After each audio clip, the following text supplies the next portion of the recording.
What's up, people? Back again for part 5 actually, because the last one was part 4. Okay, so my motto: never try to be right, always try to be righteous. Never try to be right, guys. Always try to be righteous. Okay. Remember that there is no ultimate truth. There's only the life you've lived and the things you've known. What has worked for you may not necessarily work for somebody else. So sometimes it's sometimes we're having an argument with someone, and maybe we're fighting to be right. We don't want to take an L in this argument, and we're now deviating from what we know is the truth in order to win the argument. So don't try to be right. Try to be righteous. In some cases where both of you have a strong argument, then just agree to disagree. I think we both have a strong argument. I can understand where you're coming from, and you can understand where I'm coming from. I think sometimes people believe that there's only one way. There isn't only one way. It's according to your own lifestyle. So this is something that I'm going to start putting into my videos. Don't try to be right. Always try to be righteous. There can be more than one answer or way or answer to the truth. Although I am a firm believer that the biggest source of truth is the Bible. You can't get any better than that. Let's get back on to where I was saying. Right, so from where I was ending off in the last video, I was talking about placebo effect. So let me go into a little deeper about the placebo effect. There's many ways you can kind of lie to yourself. Like I said, that YouTuber was I'm not saying any particular YouTuber, so before people start getting ideas, say someone's been on it for 5 years, the reality of it is that's not true. They might have been only on it for a year and then they failed, but they're still posting videos. Believe it or not, they're actually still giving people hope. In some cases, it's better for them to continue lying than for them to come out and tell the truth, because what they might do is deflate people that are using them as a source of energy. So placebo works. Another way a placebo may work, which I used to do back in the day, is to say, right, if I don't stop this in 3 weeks, I don't want to come up with something drastic like I'll catch cancer or something like that, because that's going too deep. You're going to end up requiring counseling for thinking that way. So be careful of the whole placebo effect. But if I don't end up quitting it by the end of next year, I'll never have a woman, I'll never have a relationship. And that was one of the things that did go through my mind, but that wasn't more of a placebo effect. I think that was how I felt at the time was true. If I didn't stop this porn, you're not going to get into a relationship. It's damaging you from the inside out, and it's visible. Your confidence is low. You're not able to look into someone's eyes. So there's many things you can say to lie to yourself. What else? If I don't stop watching porn, I'll fail this course, or whatever it is. There are certain ways, but I wouldn't suggest going down that route anyway, the whole placebo effect thing. Right, so I'm going to touch upon some of the other reasons why I stopped watching porn. I'm not going to go into all of it. So there's the positives and there's the negatives. Right. The positives of watching porn at the time was it did release stress, endorphins, dopamine, serotonin levels slightly went up. But remember that when your serotonin levels go up, they'll only go up for, I think from what I remember, it was only like 45 seconds. So it wasn't a permanently strong release. You were craving a minute of happiness, but how much what was the devastation that was caused after? How long were you moody after you suddenly watched it? And there are some people out there that can watch porn and feel zero effects, no guilt, no nothing. And maybe these videos aren't for you, because let's face it, if you're watching one of my videos and you feel it isn't for you, then simply don't watch it. You know, this is my pages and my whole videos are on philosophy, so they literally cover, according to how I see it, they cover every aspect of life. There's nothing that I've left out in my videos, regardless of what area of life you're from, whether you're lower class, middle class, upper class, whether you're non-attractive, fairly attractive, really attractive. All of my videos cover all angles: straight, bisexual, there's other terms, non-binary now, metrosexual, pansexual. Although I'm not familiar with the terms and I'm not always politically correct, I try to cover all aspects. But getting back to these getting back to the positives of porn, right? So release stress. Some people actually did give them confidence talking to women. So some people had the reverse effect. They felt more confident. The reason why, most likely, is because they look down on women. And the key, look, let's be honest about it. In the Western world, you don't get women by being too nice to them. Okay, which will bring me to the MGTOW, if I can fit it into this video. Most likely be in the next video, because I want to sum up the MGTOW as well. I have a new outlook on that. Sometimes negativity works. So some people gave them confidence talking to women rather than, you know, made them an introvert. Whatever positives was there.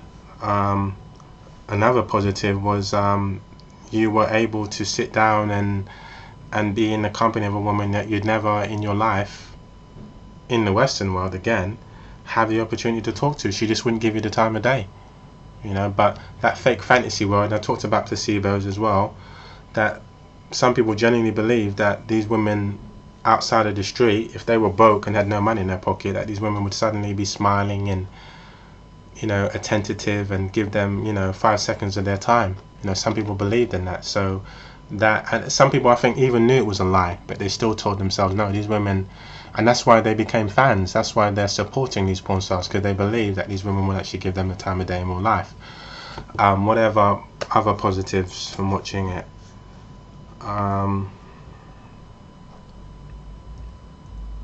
Yeah, and again, the abundance of women. You know, when there was no NoFap and you went on the internet and all you saw was scientific proof, the scientific proof showed that when they put a mouse in a cage, it showed that when they put the male mouse in the cage and they put a female mouse in there, the mouse was all over the female. For the first 4 days, the mouse was all over her. And then once he started to procreate, because that's what's been put into our heads, that's the whole reason why we're trying to have sex with women in the first place, is when he was able to impregnate that mouse, within like 2 days, he was no longer interested. So what they said was, with porn, it's the fact that within literally at the click of a button, you're switching to another woman, you're getting another hit. It's like you're getting dopamine hits like that, and it's continuous dopamine hits. So that's why porn is one of the strongest drugs on the planet. The amount of hits that you're taking, it's like taking multiple hits from, you know, from a drug, basically. But you know, I think they said in the long term it's screwing with the natural chemical order of the brain. Because you know, one thing, I'm not 100% sure about these things, but things like, you know, certain drugs, what they do is, basically, when I was younger, I used to believe that when you took a drug, it gave you something that wasn't there in your brain. This drug, I took it and it inserted something into my brain, or the drug itself the drug itself carries something new, and it makes you feel this way and blah blah blah. But the reality of it is, about drugs, if you want to know the truth, from what I know and from what I've gathered, is all these chemicals are already in your brain. What drugs do is they move this chemical slightly over here, they move that chemical slightly down there, they move that chemical slightly over there. So all of these highs that you're feeling are natural chemicals in the brain anyway. A drug doesn't give you anything. What it does is it disrupts the natural order of drugs in the brain, and that's where you get your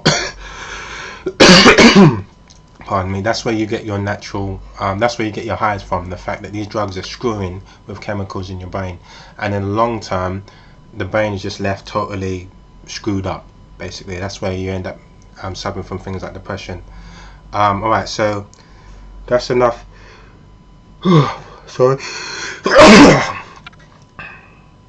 That's enough on the positives. Right, now let's get into the negatives now of porn. You know, porn in my eyes, one of the reasons why I stopped it, in my eyes it's kind of homoerotic. And again, I have nothing against homosexuals or anything like that, but it's kind of homoerotic. I remember that some of my friends, again, that were more on, they weren't, some of the friends I had back in the day that weren't really real, always putting on that front. And again, I understand where the whole front thing comes from, because we always have to be seen as strong in this society.